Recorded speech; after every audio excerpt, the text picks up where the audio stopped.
G'day everyone, Matt Elder, Family Bricks here. What is LEGOLAND Windsor UK like now that it's reopened for the first time in 2021 with COVID-19 measures in place? We'll check this out, what's new, what's different, what's open, what's not, the construction underway for the new rides coming later in 2021. We'll check out the restored Miniland, changes to the LEGO retail at the park, and also give some hints and tips to get the most value out of your day. We'll cover this in the video and give our thoughts and first-hand experience as a family. This video is brought to you by Mythica Holiday Homes in Margate and Broadstairs. Great for a week's holiday or a weekend escape, being just over an hour east of London, UK. Treat yourself to amazing sunsets, a Lego wall, or great food. Visit www.macatsim.com and mention this YouTube video and we'll look after you. We went to LEGOLAND UK on Monday, April 12th, 2021, which was the first time it had been opened since the easing of lockdown measures. Check the timecode below to jump to the section of interest as we will cover what's open and isn't, what's new and different, the new Mythica 2021 rides currently under construction, the restored Miniland and new features, changes to the LEGO stores in the park, and some hints and tips. This was a crazy drive to LEGOLAND Windsor UK as it was actually snowing. Snow in London is rare enough, let alone in April. Certainly made driving on the M25 a scary proposition, but luckily we got there in double the normal time it would take. Entrance to the park is the same as last year's post-COVID measures, trying to be socially distanced in the queue, although the car parking was however you wanted. The usual security bag checked, followed by some temperature guns. We got here at about 9:45 AM for a 10 AM opening, and it was pretty much straight through. All the indoor rides are basically closed, so things like Haunted House obviously is going to be indoor and closed, and then even the submarines, they don't even let you up there, it's all barricaded off, because obviously also too, the hotels are still closed and probably won't be opening until May sometime. The outdoor rides are open, so ones such as the boats, cars. Okay, the LEGO Ninjago ride is closed, the Ninjago shop is open, and then if we come further around, the Destiny's Bounty ride is open. This is new, so it'll be interesting to see what that opens up to be. Laser Raiders in the game zone is closed, but most of the other aerial nomads and the Thunderblaze and that are open. Pirate Shores is pretty busy with the playground, of course, being open, and then also to your rocking ship there, and the Pirate Falls as well.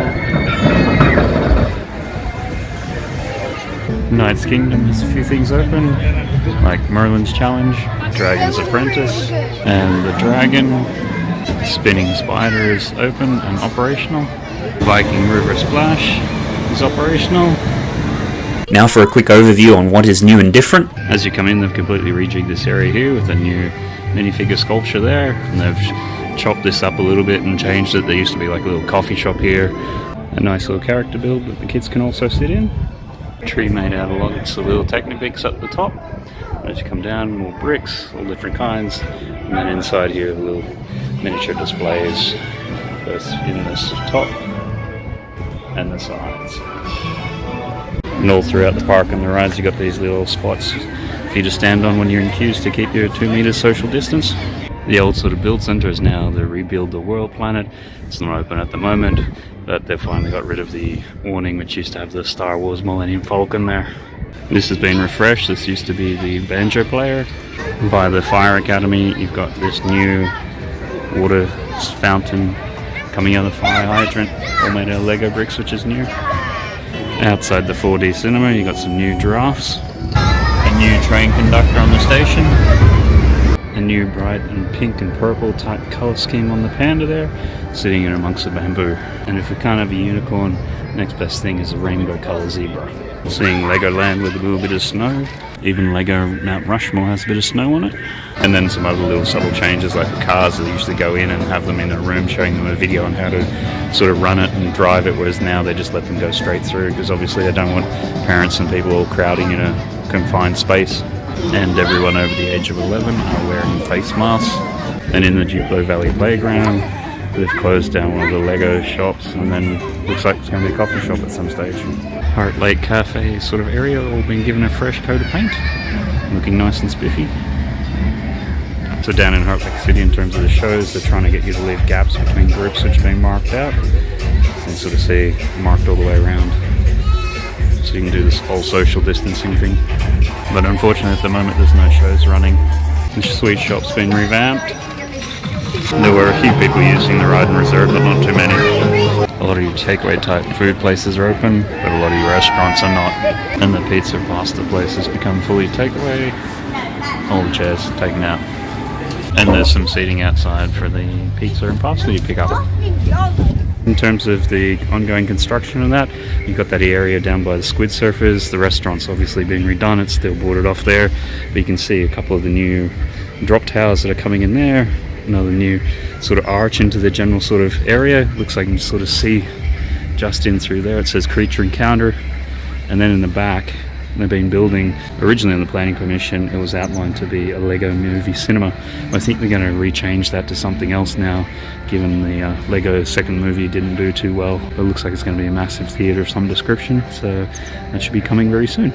So the new area just off us at Heart Lake looks like it's going to be that Mythica theming, which are doing contests and things for that over the winter period. So in the new Mythica area, looks like you got a little children's playground here, the slide going down there. Restaurants now, the new Hungry Troll. Some of the new models look pretty cool. Looks like one of the new drop rides is going to be called Fire and Ice. Miniland, let's check out what new things have been added and revamped and refreshed. NASA's been refreshed with some new little men down there and a couple of boosters and space shuttle and so on. A few more rockets like the real Kennedy Space Center. Getting a lot of restoration work being taken out, so in around the docks and everything like that. That's all been restored there. Some of the ships in wider colours. Even in the back here, you got a couple of the cruise shines like the Stella one over there. The drag strip 1, the buildings have been refreshed. Obviously the drag strip itself is not here, but that was looking pretty tired and did need some work. The European section has had a lot of restoration. A lot of these buildings were showing really signs of wear and everything like that, and some discoloration, whereas now they're all bright and crisp, and particularly a lot of the reds and the whites. New upgraded station in the London section. A couple of lost sheep have appeared.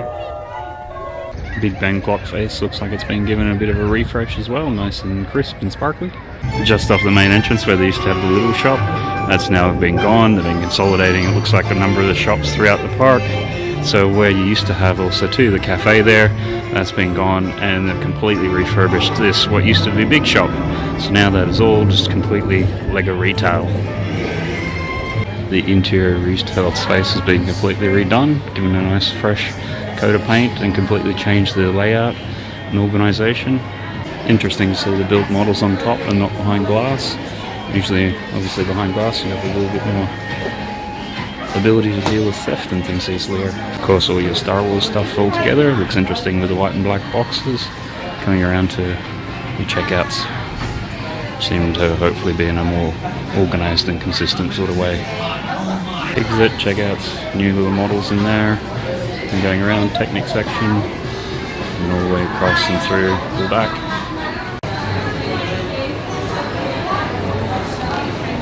Interesting new little layout for the build your own minifigures. And then going across to a mosaic maker, which is starting to be in their main Leicester store place. Then you got this pick-a-build sort of section, which is kind of like a pick-a-brick, but slightly different. Apparently later in the year they're going to have your own customized minifig where you'll be able to print on the torsos your own designs and things, so that'll be interesting. And they're calling it the Personalization Studio. Probably the only retail store that has video at the full retail price of £18. And you have the magnifying glass to try to see the value of video. And down near Heart Lake, there's a new way to do some virtual shopping. Basically scan the code with a password, enter in what you want to buy and collect later on.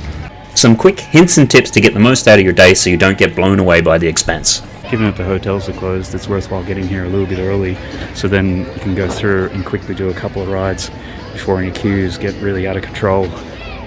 With the hotels being closed, there's no early access for others to get in, so if you are here first, you can be first. The lines do progressively get longer during the day. Also think at the moment, if you're booking more than 7 days in advance online, you get further discounts.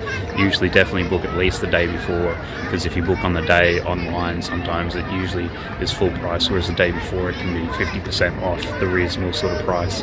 If you pay for the pizza and pasta online, there can be up to £5 discount as opposed to paying for it at the till. If you pay for your parking online, that can also be £1 or so off without having to queue and deal with the hassle of a parking ticket machine. At the end of the day, the queue to get into the shop is crazy. So either do it during the day, or we just came up from the Ninjago shop down where the Ninjago ride is, and there was nobody in there. So if Ninjago's your jam, get it from down there, don't queue up here. While they do have the reserve and ride, the old queue bot, it didn't feel too bad today. Like other times you've been here and there'll be lots of people sort of being able to use them and jump in front of you, whereas there was only a few times people were doing that. So you know, the side of it, if you do want to get on the rides, it's probably value for money, and that the queues aren't all that long. So is Legoland in 2021 worth a visit? I think it's going to be one of those things that really depends. When we originally booked our tickets, we didn't know that the indoor rides were all going to be closed. So being nice English weather, I think if you get a really rainy day or something like that, then standing out in the rain and all the open air rides is going to be a real issue and a bit tricky. On the flip side of that, it might mean that people don't actually come. We've had quite a good day, seen them being able to go on quite a number of rides. A lot of the ride lengths have only been about 30-35 minutes at the worst of times. So, and it hasn't felt bad like what it did last summer, and there's links around the video so we can see that. The only thing I would qualify by saying is that you are still paying full price for the tickets, which can be a little bit of a sting in the tail. However, if you are after a lot of the indoor rides, Ninjago, Haunted House, those sorts of things, then wait until probably May or late May when they all open up. Otherwise, I've done a few upgrades and refreshes over winter, but nothing that I'd say, you know, definitely come back and check out. If anything, maybe towards the end of May when they open up the Mythica, then that might be better value to come back then and see things. We let our Merlin annual passes expire last season as they have dramatically increased the price structure of the Merlin annual pass, and it really isn't value for money anymore. Check out this review where we discuss this in depth, link around the video. Numbers wise, it hasn't felt too bad, whether or not that's just because this is the first day and this morning it was snowing and people didn't want to end up coming along, or just the sort of thing where they haven't quite figured it out that it's open and things like that. So if the numbers get worse, which they did last season, then it might not be as enjoyable. Hopefully the park numbers can stay down to what they were today, but unfortunately I have a funny feeling they'll go back up like they did last time. And in terms of social distancing, most people seem to sort of be following it, and lots of masks with lots of people, so it's good that way. Still there's some that weren't, and while you had the 2 meter dots on the floor, sometimes people wouldn't pay a huge amount of attention to that, so it can be a little frustrating. Overall, we had a good day. The kids really enjoyed themselves and were able to get on lots of the different rides that are outdoors and also enjoy a bit of the sunshine. That's it from us here at Family Bricks. If you want to check out a full walkthrough of the park in a couple of minutes, click the video here. Alternatively, if you want to see another video on how to save money at Legoland, check out this video. Alternatively, here's a walkthrough of Legoland Dubai. That's it from us here at Family Bricks. Thanks very much for watching. Please like, share and subscribe. Until next time when we talk about all things Lego and lifestyle.